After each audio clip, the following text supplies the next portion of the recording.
मन्नाथ हो सी जगन्नाथ हो, मदगुरु सी जगत गुरु, मदात्मा सर्वभूतात्मा, तस्मै श्री गुरवे नमः। परम प्रेममय श्री श्री ठाकुर जो मेरे আমার পূর্ণ শুষ্ক পঞ্জুরিতে প্রাণ এনে দিয়েছেন, যে এই কলিযুগের সমস্ত ধরাকে শীতল স্নিগ্ধ করে তুলেছে, যে এই পুরো কলিযুগকে মায়ায় দয়ায় ভরে দিয়েছে, সেই পুরুষোত্তম পরম প্রেমময় শ্রী শ্রী ঠাকুরের রাতুল চরণে আমার কোটি কোটি প্রণাম। পরমারাধ্যা জগৎ জননী শ্রী শ্রী বড়মার চরণে আমার কোটি কোটি প্রণাম। পরমারাধ্যা পরম পূজ্যপাদ শ্রী শ্রী বরদার চরণে আমার কোটি কোটি প্রণাম। আচার্যদেব শ্রী শ্রী দাদার চরণে কোটি কোটি প্রণাম। পূজনীয় বাবাইদার চরণে আমার কোটি কোটি প্রণাম। আপনারা যারা আমাকে বাবাইদার বাল্যবন্য বলে খ্যাত করেন, আমি আপনাদের কান ধরে বলছি, এ আমার পূর্ণ জীবনের সৌভাগ্য যে আমি তার বাল্যবন্ধু হতে পেরেছি। আমি এর জন্য নিজেকে গর্বিত মনে করি, প্রাউড ফিল করি। পুরুষোত্তম শ্রী শ্রী ঠাকুর তাল নবমী তিথিতে আজকের দিনে 133 বছর আগে ধরায় আবির্ভূত হয়েছিল।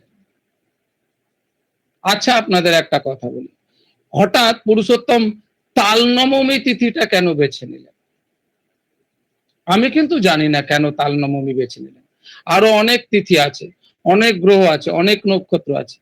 আমার মনে হয় তাল দেখেছেন আপনারা, তাল, তালে 3টে শির হয়। আমাদের দেশে স্বর্গ মর্ত্য পাতাল, ব্রহ্মা বিষ্ণু মহেশ্বর, এরকম সব জিনিসের 3জন 3জন করে আছে। শ্রী শ্রী ঠাকুর এই কলিযুগে তাল নবমীতে আমরা যারা বেতালে চলছিলাম, যারা আমরা ছন্দ ছাড়া চলছিলাম, এই তালে নিয়ে আসার জন্য তিনি বললেন তোরা যজন যাজন ইষ্টভীতি। এই যজন যাজন ইষ্টভীতি দিয়ে ভাদ্র মাস কেন, কোন মাসই আমাদের তাদের কাছে মনে হয় না যে এটা আমার জন্ম মাস না, বা এটা আমার ঠাকুরের মাস না, বা এটা আমার ঠাকুরের দিন না, বা এটা আমার ঠাকুরের সময় না, বা এটা আমার ঠাকুরের সেকেন্ড নয়। আমরা বছরে একবার দুর্গাপুজো করি, একবার রথ ধরে টানি, একবার সন্তোষীমার সপ্তাহে পুজো করি, কোন ঠাকুরের পুজো পাক্ষিক করি, 15 দিনে একবার, কোন মাসিক করি। কিন্তু পুরুষোত্তম শ্রী ঠাকুর অনুকূল চন্দ্র আমাদের দৈনন্দিন জীবনে বেঁধে দিলেন। তাই জন্য আমার কাছে, অন্ততপক্ষে আমি মনে করি যে আমার কাছে প্রত্যেকটা দিনই 30শে ভাদ্র, আর প্রত্যেকটা দিনই ভাদ্র মাস। পুরুষোত্তম যখন পৃথিবীতে এলেন, তখন তিনি পুরুষোত্তম কেন আসেন পৃথিবীতে? বারবার এসছেন, তিনি ত্রেতায় এসছেন, দাপরে এসছেন, সত্যতে এসছেন, সব যুগের নিয়ম অনুযায়ী তিনি এসছেন, তাই তাকে যুগবতারী বলা। যুগ যুগ অনুযায়ী আসেন বলেন যুগবতারী বলা। করোনা কালের আগে যখন দেওঘরে গেছিলাম, একদিন বাবাইদার সামনে বসে আছি, বাবাইদা বলছেন, এই তুই ঠাকুরের কথা কেন বলিস? আমি বললাম, আগে ঠাকুরের কথা বললে, মানুষকে বললে ঠাকুরের আনন্দ লাগে, তাই জন্য বলি। কি বলিস? আগে যা পড়েছি বইয়ে তাই বলিস, কেন ভালোবাসার কথা বলিস না? আমি বললাম, আগে বলি। কেমন ভাবে বলিস? তখন তো মুখটা ছোট। আমি বললাম, আগে আপনি বলে দেন। তুই তোর বউকে ভালোবাসিস? তুই তোর স্ত্রীকে ভালোবাসিস? তুই তোর ছেলেকে ভালোবাসিস? আমি বললাম, আগে ভালোবাসি। বললেন, তোর বউ যদি একটা সেন্ট নিয়ে আসে, সেটা তুই গায়ে মাখবি যদি সেটা মেয়েদের সেন্ট হয়? আমি বললাম, আগে মাখবো, ভালো গন্ধ হলে মাখবো। বাবাইদা আমাকে ওখানে টুকে দিলেন, বললেন, ভালো গন্ধ হলে মাখবি না, মেয়েদের সেন্ট হলেও মাখবি না, কিন্তু তুই তোর বউকে ভালোবাসিস বলে তোর বউ ওটা দিয়েছে, তাই জন্য তুই মেখে নি। আমি বললাম, আগে আগে ঠিক বলেছো, ঠিক বলেছো।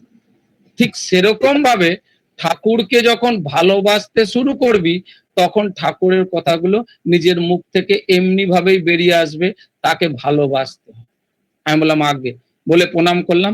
বললেন, এইভাবে ঠাকুরের কথা বলতে, তাকে ভালোবাসালাম। তাকে ভালোবাসা না বাসলে তার কথা বেরোবে।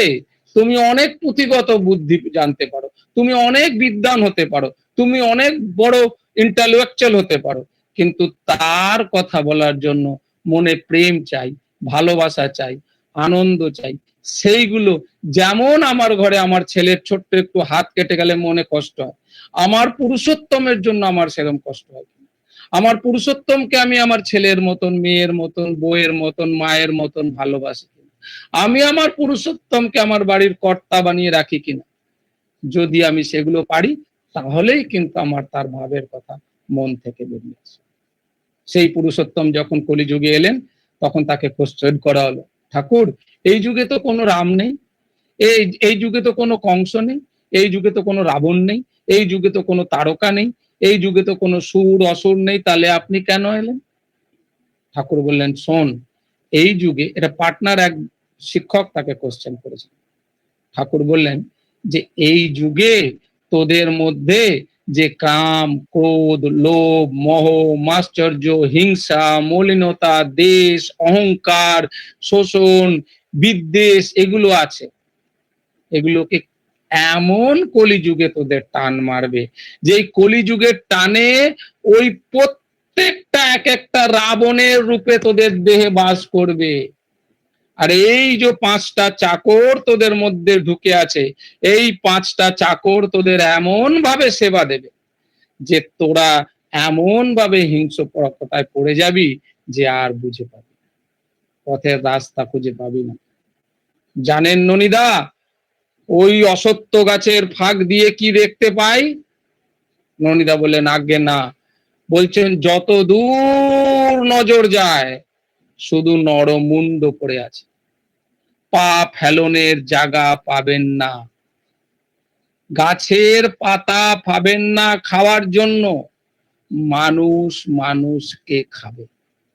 ননিদা ভয়ে আতঙ্কিত, বললেন, ঠাকুর তাইলে উপায়? ঠাকুর বললেন, ওই যে কইছি ইষ্ট স্বার্থ পরায়ণতা। এই বলে ঠাকুর হাঁটতে লাগলেন জামতলা, গাড়ু গামছা নিয়ে ননিদাও পেছন পেছন চললেন। বিকালবেলা আবার আলোচনা হয়, আরো বাড়তে থাকে। এই আলোচনা শেষ গিয়ে ঠাকুরকে জিজ্ঞাসা করেন ননিদা, ঠাকুর তাহলে উপায়, এই ইষ্ট স্বার্থ পরায়ণতা কি? তখন ঠাকুর বলে, ওই যে আমি বাইবেলে কি কইছিলাম, বলে আবার নিজের কথা ঘুরিয়ে বলেন, জেসাস বাইবেলে কি বলেছে। ননিদা বুঝে যান যে ইনি তিনি, পরখ করে আগেই এসছিলেন, আবার পরখে নিলেন। ভক্ত ভগবানের লীলা এরকমই চলে। বললেন, আজ্ঞে আপনি বলেছেন ওই দুর্দিনে স্ট্যাম্প অফ দা ফোরহেড যে মনে রাখবে, স্ট্যাম্প অফ দা ফোরহেড মানে এই আজ্ঞা চক্রে যারা তাকে স্মরণ করবে, এই আজ্ঞা চক্রে যারা তাকে স্মরণ করবে তারাই একমাত্র সেই দিন বেঁচে যাবে।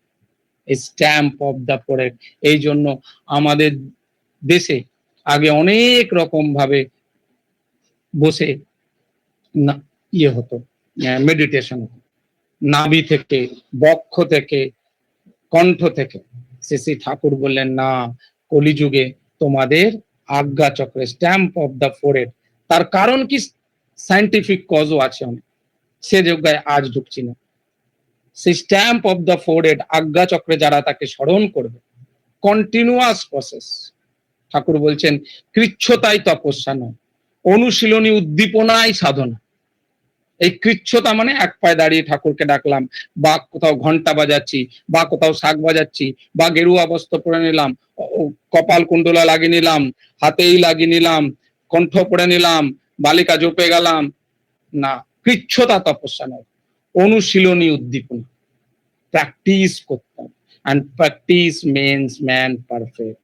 তাই তিনি বলে গেলেন, মননাত্মা ইতি মন্ত্র, এই শাস্ত্রে বলা আছে। তাই এই মন্ত্র কার হতে হবে? এই মন্ত্র হতে হবে সদ্গুরু। আর সদ্গুরু কি মন্ত্র দিলেন কলিযুগে? সদ্গুরু কলিযুগে মন্ত্র দিলেন, বাঁচা বাড়ার মর্ম যা, ধর্ম বলে জানিস না। বাঁচতে নরের যা যা লাগে, ধর্ম বলে জানিস তাকে। ধর্মে সবাই বাঁচে বাড়ে, সম্প্রদায়টা ধর্ম না। ধর্মে জীবন দীপ্ত হয়, ধর্ম জানিস একই। upliftment of existence, uphold of being and becoming is called ধর্ম। যা অস্থিবৃদ্ধির সহায়ক তাই ধর্ম, নাহলে কোনো ধর্ম নেই। তুমি বসে খাচ্ছ, পাড়া প্রতিবেশী খেতে পাচ্ছে না, তুমি ধর্ম করছো না। এই ঠাকুর প্রত্যেকটা জীবনে তার চাল চলন, ওঠা বসা, কর্ম ধর্ম শিক্ষার মধ্যে দিয়ে বলে গেলেন যে একমাত্রই পথ হচ্ছে কলিযুগের বাঁচাবার। কুত্তা পালে উস্কা বছরা বুকা, साले को उत्तम खिलाए बाप ना पाए रुखा, घर की बहुड़ी प्रीत न पाए चित चुराए दासी, धन्य कलयुग तेरे दुख लगे और हंसी। सच्चे को मारे लट्ठा झूठे को गले लगाए, गोरस गली गलीन फिरे सुरल बैठेल खाए, चोर को बांधे साधु को, चोर को छोड़े साधु को बांधे, फतिक को लगाए फांसी, धन्य कलयुग तेरे दुख लगे और हंसी। এই কলিযুগ মায়া দেবীর মায়া আর কলিযুগের প্রকল্পে আমরা সবাই সাপ নিয়ে জন্মগ্রহণ করেছি। এই অভিশাপ নিয়ে যখন আমাদের জন্মই কলিযুগে, তখন তাকে একমাত্র কে কন্ট্রোল করতে পারে? কে প্রকৃতিকে কন্ট্রোল করতে পারে?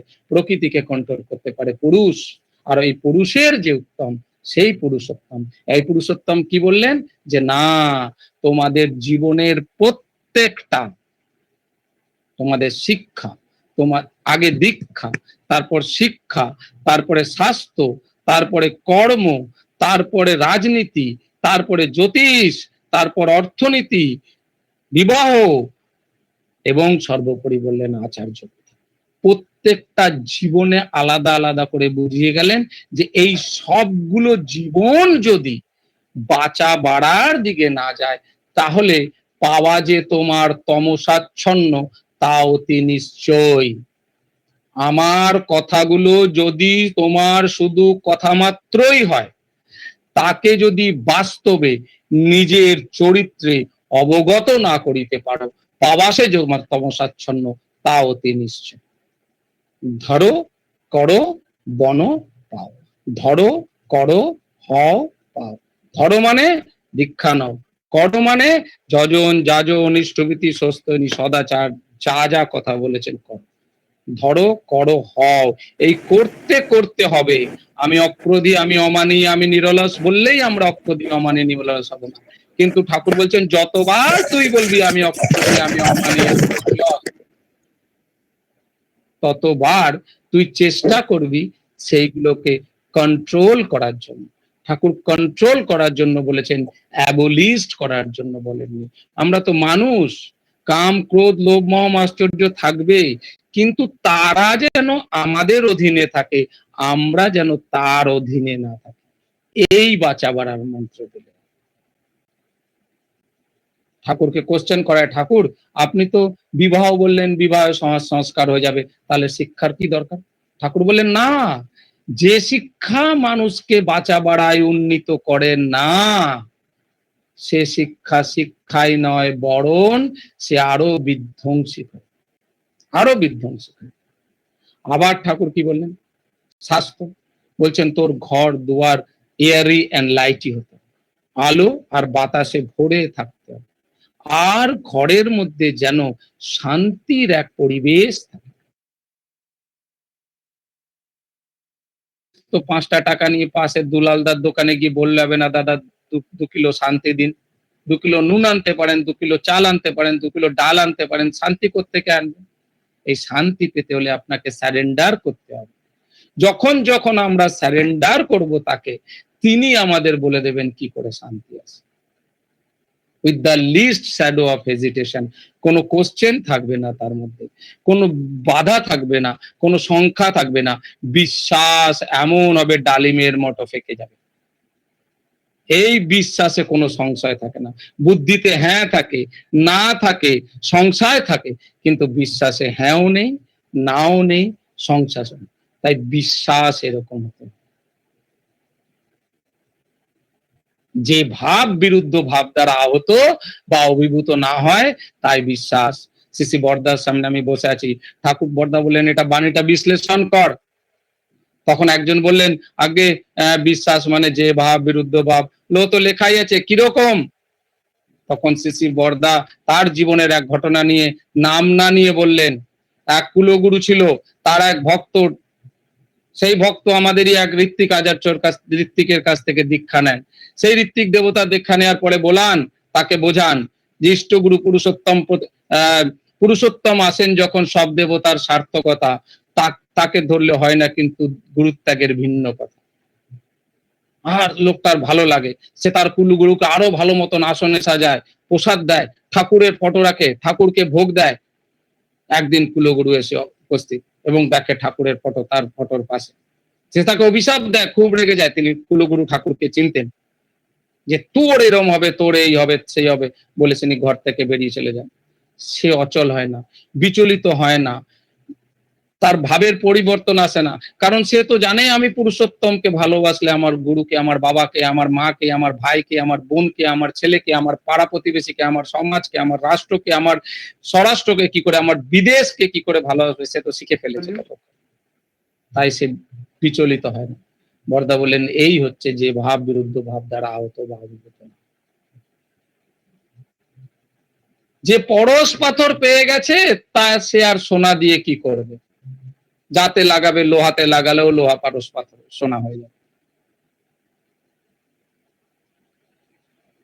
খাদ্যের কথা বলতে গিয়ে কি বললেন, খাদ্যের কথা বলতে গিয়ে বললেন দাদা আমার সময় হয়ে গেলে বলে দেবেন। খাদ্যের কথা বলতে গিয়ে বললেন যে পেটের জন্য জীবন নয় কো, জীবনের জন্য পেট, তাই তো পেট জীবনকে জীবন্ত করে রাখে। খাবার জন্য বাঁচবো না, বাঁচার জন্য খাবো, সুপাচ্য খেতে হবে। খাসনে পেঁয়াজ মাদক রসুন, খাসনে মাদক পেঁয়াজ রসুন, মাছ মাংস নানাবিধ, ওতে বিধান বিষাক্ত হয়, অযথা হয় উত্তেজিত, যার ফলে যা বাঁচা বাড়ার সহজভাবে পায় সারা, মরণ তরণ চলো নেজে সব হয়েই থাকে বিক্ষোভ। এই বাঁচা বাড়ার কথা আবার তিনি কিসের মধ্যে বললেন না, খাবারের মধ্যে। তাহলে দেখেন শিক্ষার মধ্যে, দীক্ষার মধ্যে, আপনার খাদ্যের মধ্যে, অর্থনীতির কথা বলতে গিয়ে বললেন, পূর্তনীতি রাজনীতির কথা বলতে গিয়ে বললেন রাজনীতিটা প্রি ধাতু প্রি শব্দ থেকে এসছে। প্রি মানে যা পূরণ করে, একজন আরেকজনকে পূরণ করে। আমি কোনো ইজিম বুঝি না, ঠাকুর বলেন আমি কোনো ইজিম বুঝি না, যা মানুষকে পূরণ করে তাই পূর্তনীতি। অর্থনীতির সম্বন্ধে বলতে গিয়ে কি বললেন, বেকার ভরা জাতটা যদি দক্ষ করে তুলতে চাস, অথাম বাগে সস্তয়নী অবাধ বাগে চালিয়ে যাস। অর্থনীতির গড়গড়ি তোর যতই করুক স্পর্ধনা, সস্তয়নী বিনা জানিস আসবে না দেশের বর্ধনা। কোভিড এর আগে আমাদের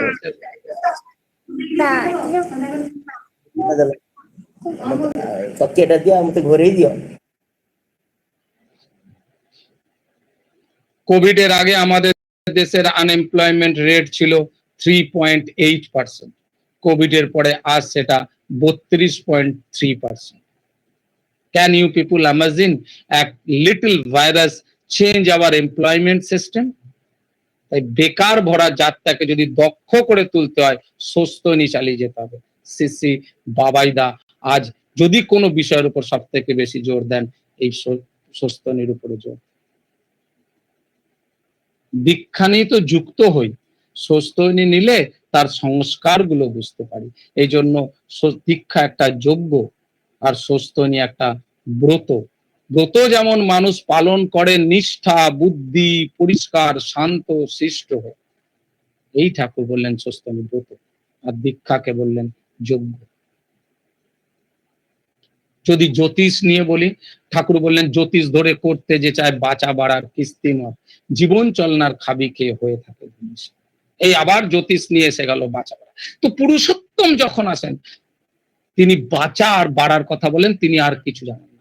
কিভাবে সবাইকে নিয়ে চললে আপনি নিজে বাঁচবেন আর সবাইকে নিয়ে বাঁচতে পারেন, আর সে একমাত্র আসে প্রেম থেকে, ভালোবাসা থেকে। একদিন ঠাকুরকে এক লোক কোশ্চেন করলেন, ঠাকুর টিচ মি, এক শিক্ষক কোশ্চেন করলেন America, Thakur teach me, Thakur বলেন লাভ মি।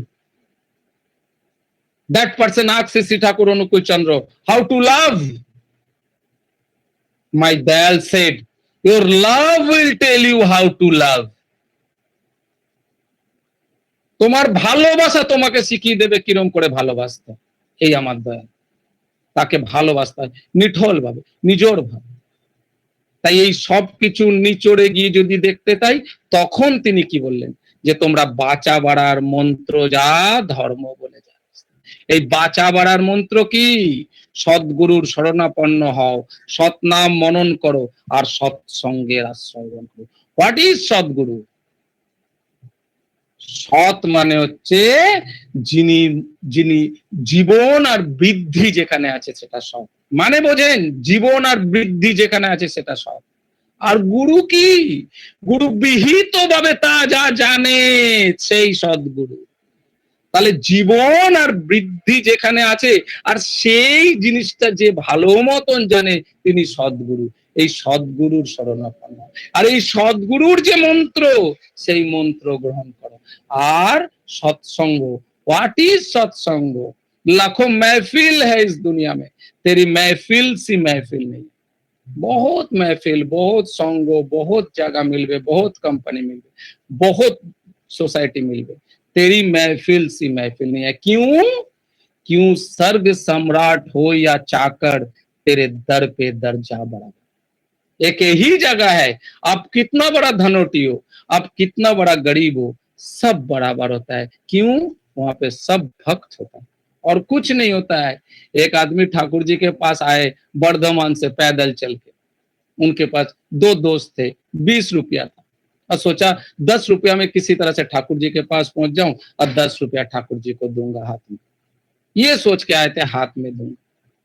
अब वो आते हैं, पार्लर के सामने खड़े हैं। पार्लर का दरवाजा आप लोगों को मालूम है, लोहे का जो टीन का उठाया जाता है, एक उठाने से दूसरा बंद होता है। मेरे पिताजी भी वहीं रहा करते थे ठाकुर जी का पीछे, मच्छरदानी वगैरह टांगना उठाना उनका काम था। तो वो आदमी, दो आदमी बर्धमान से पैदल चल के रास्ते में थोड़ा मुड़ मुड़ा, तो कहीं पे थोड़ा गाड़ी में चढ़ के ये करकुरा के आते आते उनका 10 रुपया खत्म हो गया, बचा 10 रुपया। अब वो 10 रुपया जब बचा तब वो ठाकुर जी को देने के लिए दूर में खड़े हैं कि ठाकुर जी को देंगे प्रणाम करके।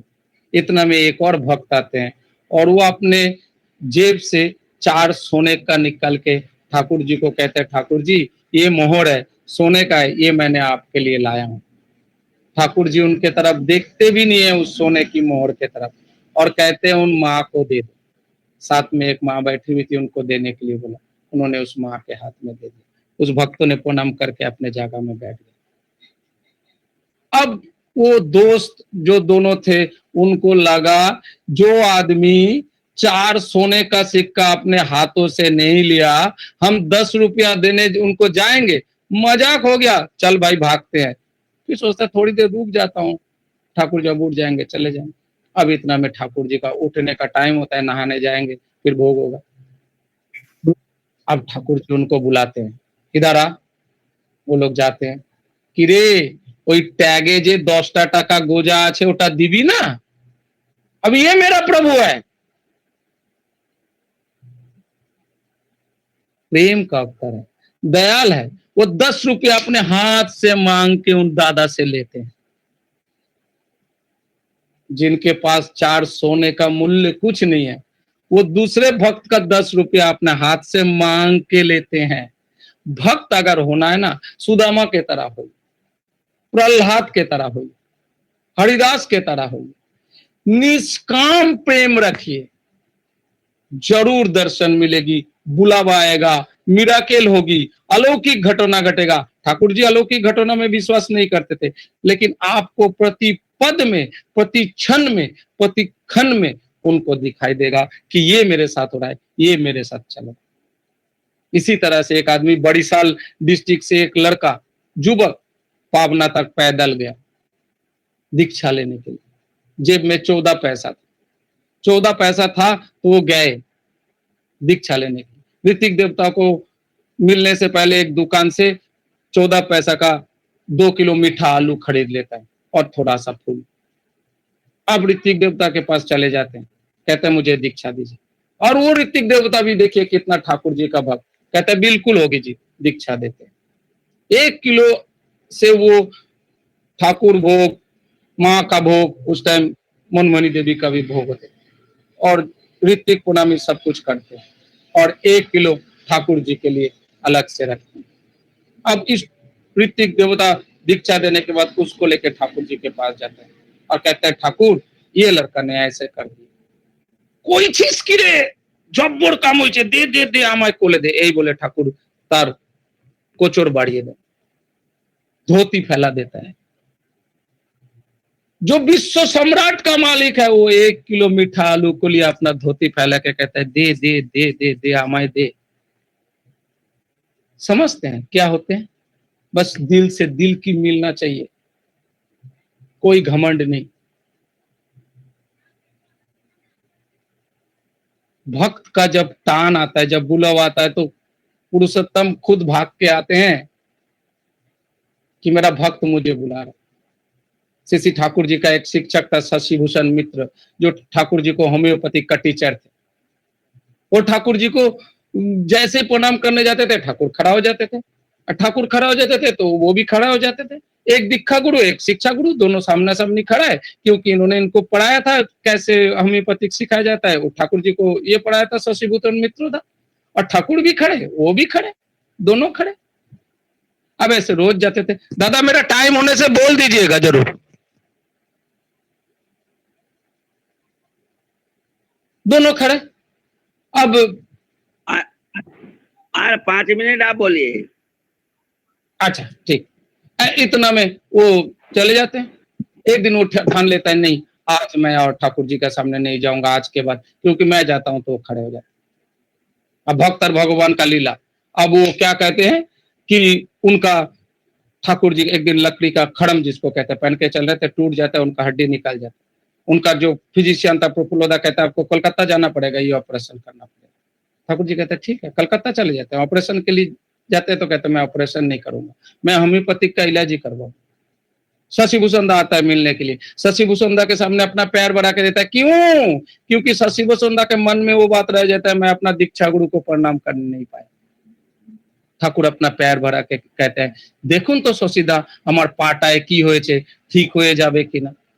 शशिदा अपना पूरा आंख से उनका पैर धोल देता है, अश्रु प्लावन से पुरुषोत्तम का पाद धो देता है, चरण स्पर्श कर लेता है, बढ़िया से हाथ बुला के कहता है तुम्हारी इच्छा ही सवाब होवे बाबा। ठाकुर जी आ जाता है, अपने आप वो हड्डी गिर जाता है, ठाकुर जी का पैर ठीक हो जाता है। भक्त और भगवान का लीला ऐसे खत्म। लास्ट कहानी बोल के अपना वाणी को विराम दूंगा। ठाकुर का एक मास्टर था जो सत्संग में ठाकुर जी के लड़की लोगों को भी पढ़ाया करते थे, उनका नाम था पंचानंद सरकार। यही पंचानंद सरकारदा एक दिन ठाकुर के ऊपर किसी बात से थोड़ा विमर्श हो जाता है, थोड़ा क्षुब्ध हो जाता है। भक्त भगवान का लीला, जब लीला करना होता है तो भगवान भक्त से ऐसे ही लीला करवा लेते। पंचानंदा 3-4 दिन ठाकुर जी के पास नहीं आते। ठाकुर खुद जाते हैं उनके पास। क्या हुआ पंचानंदा, আপনি আসেন না কেন, কি হয়েছে? আজ রাত্রে আসবেন, একটা জমিয়ে কীর্তন লিখুন, আপনার কীর্তন অনেক দিন শুনি না, আজ আবার কীর্তন শুনবো ভালো করে। ভক্ত বিগলিত হয়ে যায়। ভাদ্র মাস আমি শুধু ঠাকুরের গল্প আপনাদের শোনাবো, এই প্রকল্পে এই ভাদ্র মাস চলছে। সেই পঞ্চানন্দার এক কলম উঠান আর সুন্দর কীর্তন লিখে ফেলেন। যখন কীর্তন লিখে ফেলেন সন্ধ্যাবেলায় আসেন ঠাকুরকে শোনাতে। ঠাকুরও বিগলিত, ভক্তও বিগলিত। কীর্তন ধরে ওই এলো রে দুয়ারে ডাকছে এমন মোহন সুরে, এলো রে দুয়ারে ওই রাজধিরাজ মোর ঘরে আজ কাঙালের বেশে ফেরে। তো রাজ অধিরাজ আপনার ঘরেও কাঙালের বেশে আসতে পারে, আপনার ঘরেও ভিখারির বেশে আসতে পারে। যদি दिल से दिल मिल जाता है, तेरी हस्ती को जिसने जाना सारे आलम में आतिल वो है, जो उनको जान लिया सारे आलम मतलब दुनिया में, आतिल मतलब इंटेलेक्चुअल ज्ञानी, तेरी हस्ती को जिसने जाना सारे आलम में आतिल वो है। मैं पतिदा को, मेरा दिल्ली में সিনিয়র ঋত্বিক পতিদা, জয় গুরু প্রণাম আপনাকে। আপনি আমাকে অনেক ভালোবাসেন আমি জানি, আমি আপনার ভাইয়ের মতন। নন্দদা বহুত বহুত জয় গুরু। সর্বোপরি জয় গুরু আমাদের দাদা যিনি আমাকে বারবার করে এই নিমপাড়া, ওনার বিশাল ঘটনা আছে। উনি নিজে তার এক সৎসঙ্গে মেয়েকে হারান, মেয়েকে হারানোর পরে দাদার কাছে যান, দাদা তাকে বিনম্র হয়ে এমন আশীর্বাদ করেন যে আজ তিনি সর্বসুখী হয়ে সর্বসর্বকে সর্বসংকল্পে আজ নিমপাড়া কেন্দ্রের পুলিন্দা, তাকেও আমার জয়গুরু, সমস্ত নিমপাড়াবাসীদের আমার রানন্দিত দীর্ঘ জীবন প্রার্থনা করে নিবর জানের বিধান দিলাম। আর যদি কোথাও ভুল ত্রুটি হয়ে থাকে আপনারা নিজ গুণে আমায় ক্ষমা করবেন। জয় গুরু।